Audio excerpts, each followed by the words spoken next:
근데도 내가 또 참았어.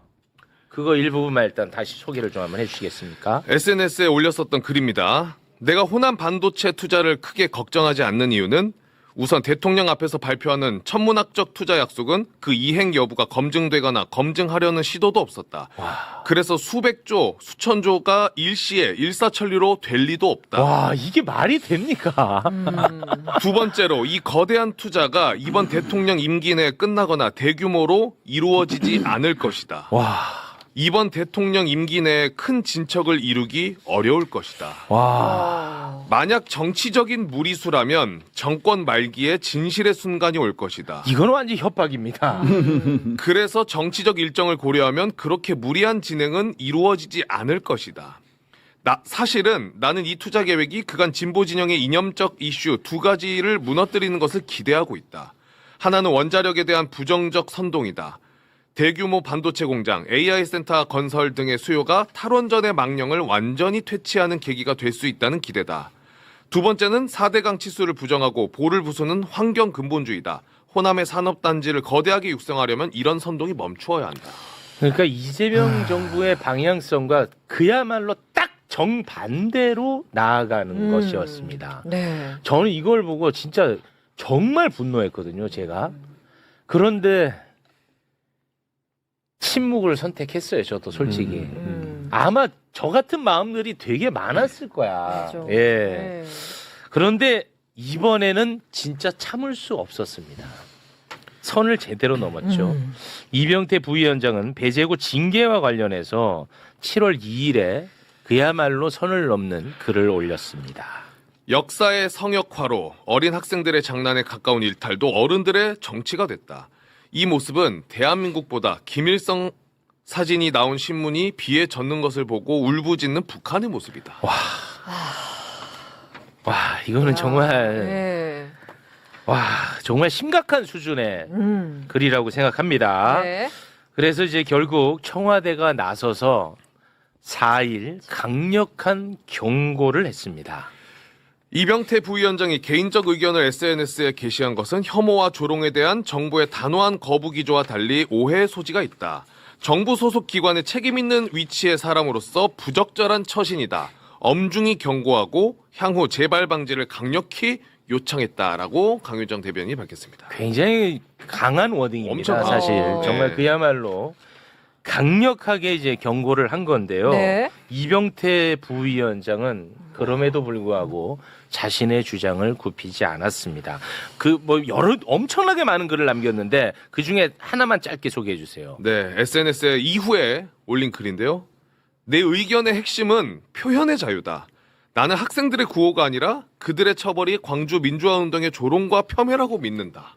그리고 이제 오늘 연합뉴스 TV하고 또 통화를 했던데 네. 그 통화 내용도 좀 소개를 해주시겠습니까? 오늘 연합뉴스 TV 통화를 보고 깜짝 놀랐습니다. 뭐라고 했냐? 사퇴할 이유가 없다. 흔든다고 흔들리면 바보 같은 짓이다. 이익 대신 명예를 택한 삶을 선택했다. 아니 무슨 명예? 무슨 명예? 자, 우리 두 의원님. 저는 좀 많이 힘들고요. 상당히 저 고통스럽습니다. 이게 더 화나는 게 뭐냐면요. 청와대에서 고위직 인사에 엄중 경고를 하는 일이 흔치는 않습니다. 그렇겠죠. 특히나 부총리급이고 총리급이거든요. 총리급. 예, 네. 그렇기 때문에 더더욱 그 직을 존중해서 자체적으로 판단하게끔 하고 경고하는 것 자체가 이례적인 일이거든요. 그렇죠. 4일날 경고를 했는데 페이스북을 보니까 어제 보니까요. 연달아서 주말에 뭘 맞아요. 올렸냐면요. 이 트레드밀 해가지고 달링 러닝한 것 올리고요. 기록 올리고 자전거 탄 거. 자전거 타고. 타고 지금 어디 가가지고 라이딩하고. 라이딩하고 막국수 먹었다 이 글을 올린 거예요. 나는 뭐 전혀 흔들림 없다 이거예요. 전혀 신경 쓰지 않겠다. 그렇죠. 이거는 청와대가 경고하든지 말든지 네. 나는 무시하겠다. 국민들이 비판하고 여러 우려의 목소리를 내더라도 이것을 받아들이지 않고 국민과 싸우는 길을 선택하겠다라는 이런 거밖에 안 들리는 거예요. 그래서 이거 자체가 이 공직자에서의 어떤 기본 상식과는 거리가 먼 행태다라는 생각이 들고요. 이 사람이 이런 사람이 자리를 지키고 있는 것 자체가 이미 그 인사의 원칙이라고 하는 통합과 실용이라고 하는 처음에 기용했을 때 그 어떤 그 목적과는 이미 거리가 멀어진 것 같다는 생각이 듭니다. 그 사실 그 처음에 임명했을 때 지지자들 내가 정말 이 가슴 아픈 감정이거든요. 나는 도저히 이런 사람하고 함께할 수 없어, 지지자들은. 하지만 내가 이재명 정부의 성공을 원하는 사람이니까, 대통령의 인사권이니까 내가 거기에 대해서 한마디 얻는 게 조심스러웠던 거예요. 그 그러니까- 조심스러워하는 그 마음, 얼마나 진짜 아름다운 마음이야. 그러니까 이제 이병태 씨는 지금 두 사람을 아주 그냥 그러니까 임명권자인 이재명 대통령님을 욕보이고 있는 거고요. 맞습니다. 그다음에 또 한 사람을 욕보이고 있는데 이분을 추천한 분이 그 홍준표로 알려져 있거든요. 그렇게 예, 그 선본에 있었어요. 홍준표 대선 경선 선본에 계셨던 예, 그건 분이세요. 알고 있습니다. 예, 예. 예. 추천한 것으로 알려져 있는데 지금 홍준표 전 대구시장도 같이 욕보이고 있는 거라고 생각이 되고요. 네. 이분 말 중에서 가장 저는 뭐 앞에 주옥 같은 하도 주옥 같은 말들이 많아서 그런데 최근에 한 말 중에서 이 얘기 있잖아요. 불쾌한 언어에 대응하는 올바른 방법은 규제와 징계라는 법적 칼날이 아니다. 살아가면서 타인에 대한 배려도 배워야 하지만 타인의 말에 상처받지 않는 심지도 키워야 한다. 이렇게 얘기를 했어요. 광주일고 학생들이 심지가 굳지 못하다라는 거예요. 말하자면. 그럼 이건 뭐냐. 폭행을 실컷 때려놓고 야, 너 맷집이 왜 그따위야? 살아가려면 맷집이 좀 있어야지. 진짜 이차가 이렇게 얘기하는 거거든요. 진짜 그래, 이차가. 일로 와봐라. 너도 한 대 좀 맞고 시작하자. 네 맷집은 얼마나 좋은지 한번 보자라는 말이 절로 이 말 끝에 튀어나오지 않겠습니까? 통합과 실용 저는 존중하고 그 기둥이 제대로 서야 된다고 생각합니다. 그런데 이 민주헌정 질서를 우리 헌법에 그 기본적인 정신 5.18까지 전부 다 헌법 전문에 수록하자라는 걸 아무도 반대하지 않잖아요. 이런 거를 부정하는 사람들은 선을 통합과 실용이라는 기준으로 포용하기 어려운 거 아닌가. 근데 이게 있습니다. 법을 찾아보니까 이게 규제합리화위원장이 합리화위원회 부위원장 이런 분들이 고위공직자이기도 하고 이게 독립적으로 규제를 합리화해야 된다라고 하는 것 때문에 금고 이상의 형을 받거나 네. 아니면 심신미약 상태가 아니면 해촉을 할 수가 없어요. 그래요? 예. 아, 그 임명권자가 해촉을 못해요. 인면 해촉을 그 두 가지 행가 있어 두 가지 기준이라서 해촉이 안 돼요. 와. 그러니까 제가 보기에는 그것도 알고 있는 것 같아요. 알고 자기 몸값 어떡할래? 올리는 거네. 어떡할래? 이러고 원래 있는 거예요. 이제 저희가 지금. 몸값 올리네. 행정법이라고 하는 게 산재되어 있었어요. 그래서 네. 이제 행정규제기본법이라고 하는 거기에 지금 재정법을 하나 만들었고 그 23조에서 규제합리화위원회를 만들어가지고 우리 정부에 산재 있는 모든 법률 규제와 관련된 것들을 대통령 직속으로 해갖고 그 규제를 장벽을 무너뜨리는 역할을 해달라고 법령에 의해서 정식으로 설치된 자리입니다. 그리고 이제 우리 정부에서 사실 원래는 이게 장관급 정도의 자리였는데 너무 중요하게 대통령께서 생각해서 격상시킨 총리급으로 거거든요. 올렸구나. 네, 위원장을 대통령이 직접 하시고 그런 어떤 중요한 자리인데도 불구하고 이런 것들을 망각하고 무시하고 있다라고 하는 것 자체가 저는 매우 위험하다고 생각이 되고요. 오늘 이제 인터뷰에서 이렇게 이야기했더라고요. 해촉이 안 되는 거 해임 아니면 자기가 안 된다는 거 알고 있는 것 같아요. 근데 알고 있어요. 뭐라고 했냐면 임명권자가 원하면 언제든지 사퇴할 수 있겠지만 연락 온 건 없다. 전 그게 되게 위험해 보이던데. 이거는 위험한 걸 더 넘어서서요. 정말 이게 욕이 나오는데 참겠습니다. 그런데 이건 눈치도 없다.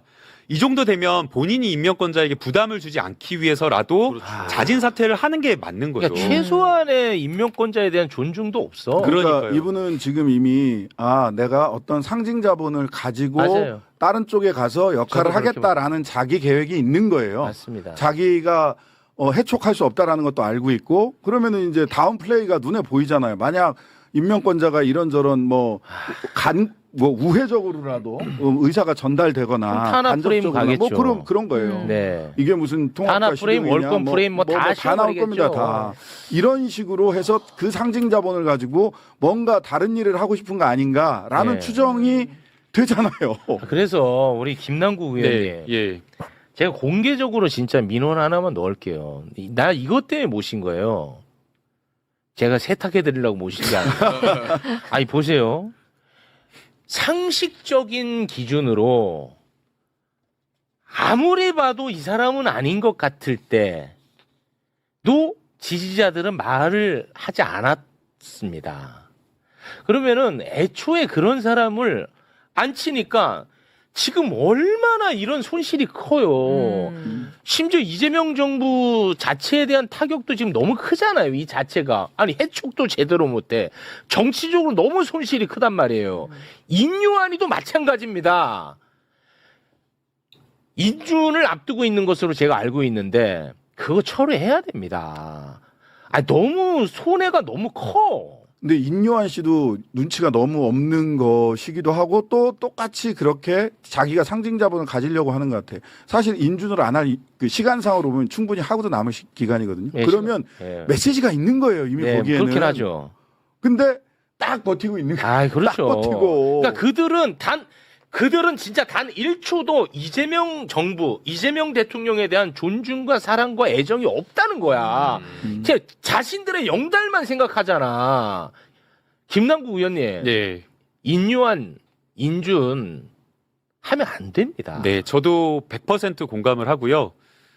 통합과 실용이라고 하는 국정 철학과 우리 대한민국이 나아가야 될 그런 어떤 방향에 대해서 많은 분들이 국민들이 지지하고 동의를 해준다고 하더라도 반드시 지켜야 될 선이 있다라고 생각이 맞습니다. 됩니다. 그 반드시 지켜야 될 선이라고 하는 것 자체가 우리 사회가 가지고 있는 아주 절대 선이라고 하는 공동체가 가져야 될 기본 상식이 있는 거잖아요. 네. 그 상식과 금도를 넘어버린 사람들까지 인사로 받아들이는 것은 네. 이렇게 리스크로 돌아오고 있다라고 생각이 그렇습니다. 들고요. 여기에 대해서 안 나간다 계속해서 말을 하는데도 안 나간다라고 하면 직접적으로 저는 청와대나 이런 곳에서 메시지를 전해가지고 확실하게 사퇴를 받아내는 것도 반드시 전 필요하다고 생각을 합니다. 그러니까 예. 그 상식과 금도라는 말씀을 주셨는데 그게 뭐 사람마다 상식과 금도가 다를 수 있는데 제가 생각하는 기준은 두 가지입니다. 하나는 헌법, 대한민국 헌법의 정신에 위반되는 일을 했던 사람이냐 또는 그런 발언을 하고 있느냐라는 거예요. 3.1 운동, 4.19, 5.18, 북마 민주항쟁 이게 사실은 헌법 정신입니다. 그렇습니다. 여기에 대해서 무슨 사실은 지만원 씨 얘기한 북한 군 개입설 또는 뭐 폭도설 뭐 이런 폭도설, 것들이잖아요. 네. 이것의 연장선에 있는 거거든요. 네. 이진숙 씨 그 뭐 이 화환 배제고등학교 보내고 이런 게 다 같은 연장선에 있는 거예요. 여기 이 기준을 넘어서면 안 돼요. 헌정 질서의 기본 넘어서면 안 되고요. 그다음에 그렇습니다. 그 민주주의 자체를 부정하는 극단주의 세력들, 내란 동조 세력들 네. 여기에 대해서는 저는 관용으로 또는 통합과 포용의 대상으로 하기는 어려운 거 아닌가. 아, 그렇죠. 이 두 가지 기준은 반드시 네. 좀 지켜야 되지 않나 결국은 이렇게 싶어요. 치러야 되는 비용이 이렇게 크다니까. 결국은 음. 이걸로 또 얘네들은 지금 90점 삼아가지고 뭉치고 있어요. 네. 와. 이 동력을 활용해가지고 아니 이진숙 말씀하셔서 그런데 이진숙은 배제고등학교에 응원하는 화환을 보냈어. 예, 페북 글 좀 소개를 해주시겠습니까? 배제고등학교에 화환을 보냈습니다. 화환 리본에는 스타벅스가 5.18과 무슨 관계가 있나 배제고 학생들과 함께합니다 라는 글귀가 적혀 있습니다. 배제고 야구부 학생들을 징계한다면 그들은 생각의 수갑을 채우는 짓을 시작하는 것입니다.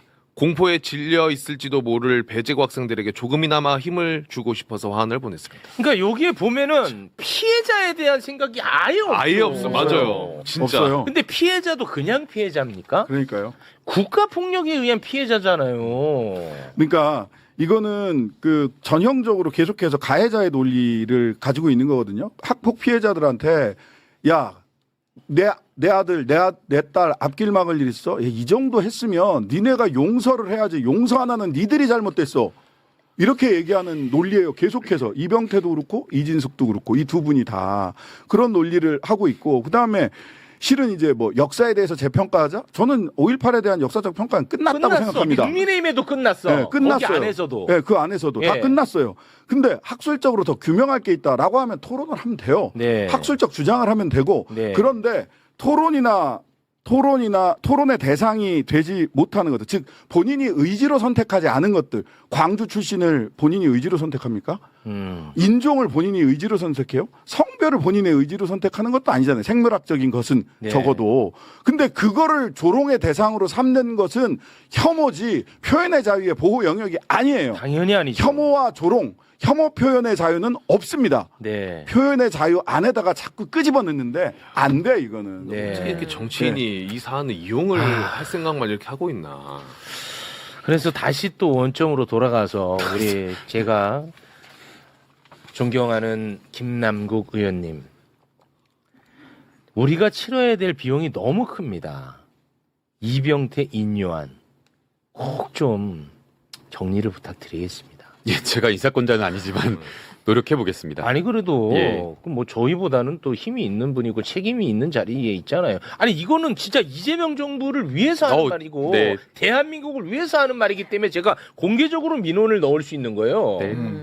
절대적으로 공감이 되고요. 네. 이런 인사가 앞으로 반복돼서는 안 된다고 생각이 되고, 이러한 어떤 논란이 터졌을 때에 정리되지 않고 매듭지어지지 않고 적당히 그냥 넘어가 버린다라고 하면 이런 인사 문제가 계속 반복될 수 있기 때문에 맞습니다. 반드시 네. 제대로 확실하게 정리돼야 된다고 생각합니다. 아유 너무 예. 고맙습니다. 그리고 아이들에 대한 저 이진숙 의원에 대한 이런 태도도 굉장히 문제가 있는데요. 일각에서는 학생들이기 때문에 학생들에 대한 징계가 너무 과한 것 아니냐라는 이런 온전주의적 시선을 보내요. 네. 그런데 기본적으로 온정주의라고 하는 그런 어떤 우리의 마음들은 사회적 약자나 어려운 사람들에 대해서 갖는 마음이 온정주의입니다. 네. 이런 어떤 징계를 단호하게 해야 될 어떤 그런 문제에 대해서 온정주의를 갖는 것 자체가 맞지가 않고요. 오히려 이번 문제가 터졌을 때 적당히 애들을 봐주고 넘어가 버리게 되면 오히려 제대로 된 교육이나 이런 것들이 문제가 되어서 제대로 되지 않아서 계속해서 이 아이들이 학생 사회에 나가서도 반복되는 어떤 문제를 저지를 수 있기 때문에 선동했다, 주도했다라고 하는 그런 어떤 학생들에 대해서는 그 책임의 정도를 잘 가려서 네. 확실하게 훈육에 따르는 징계를 하는 게 저는 마땅하다고 생각이 됩니다. 고맙습니다. 네. 그리고 좀 전에 그 뭐 소수자, 약자 이런 말씀을 하셔서 갑자기 제가 네, 드는 생각이 예, 네. 있는데 뭐 이게 다듬어지지 않은 네, 생각이긴 예. 합니다만 그 송파구 지금 집회 시위 네, 네. 있지 않습니까? 변질됐잖아요. 국회의원들이 현장 검증했더만. 네. 그럼 우리 같이 이야기 나눴어요. 변질됐더라. 현장을 확인하고 왔어. 근데 그거는 대단히 방치됩니다. 근데 가령 뭐 전장현 시위는 그냥 너무나 순식간에 정리를 시켜버려요. 나는 이거를 또 어떻게 받아들여야 될지 내가 좀 힘든 부분이 있거든요. 우리 또 책임 있는 자리에 있는 두 분, 이 제 다듬어지지 않은 생각 어떻게 생각하세요? 왜냐면 올림픽공원에서도 피해가 어마어마하게 지금 송출하고 엄청나잖아 있으니까. 지금 실제로 사실. 피해가 발생하고 네. 있잖아요.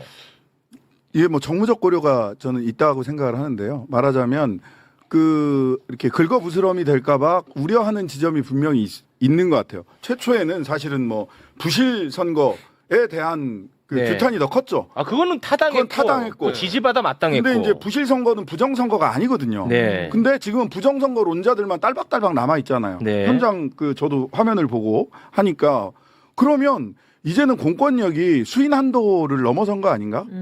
라는 생각이 들어요. 근데 이거를 굉장히 강하게 이렇게 해산시켰을 때 네. 거기서 오히려 더 응집력을 가지면 어떡하나라는 걱정을 하시는 것 같은데 저는 이제는 그 정도 시간이 지났으면 서부지법 폭동이 더 커질지도 모르니까 그냥 계속 용인하고 있을 수는 없는 거잖아요. 네. 뭐 그런 식의 국가 체제와 민주적인 선거 자체를 부인하는 사람들은 우리가 타협의 대상은 아닙니다. 네. 예. 저는 이제 공권력이 조금 원칙대로. 발동될 때가 원칙대로 네. 해야 될 때가 된 게 아닌가 싶어요. 네. 우리 정부에서도 이미 시위 현장이 어떤 상태인지를 제대로 파악하고 있다라고 생각이 되고요. 그래서 행안부 장관이나 국무총리, 국무회에서 나온 발언들을 보면 공권력에 대한 단호한 집행, 그리고 그 시위 현장에서의 어떤 여러 가지 업무 방해, 그리고 해당 운동 거기 보니까 많은 협회들이 있더라고요. 근데 그 협회들의 실질적인 업무 자체가 완전히 방해되고 있는 그런 상황이어서 그런 부분에 대한 우려를 넘어서 단호한 공권력 집행을 요구하는 목소리가 있고요. 또 일선에 나가 있는 현장에 있는 경찰 목소리는 더 목소리가 높더라고요. 네. 공권력이라고 하는 것이 사실은 아주 강한 권력으로서 단단하게 지켜져야 되는데 그렇죠. 그런 부분에 있어서 거의 뭐 소요 사태 비슷하게 무너져 내린다, 네. 집행 자체가 안 된다라고 하면 문제가 있는 것이기 때문에 그렇습니다. 이것은 뭐 정무적 고려를 할 것이 아니라 네. 오히려 단호하게 미루지 않고 그렇게 하는 것이 오히려 더 큰 어떤 피해나 충돌을 막는 거라고 생각이 됩니다. 네. 예.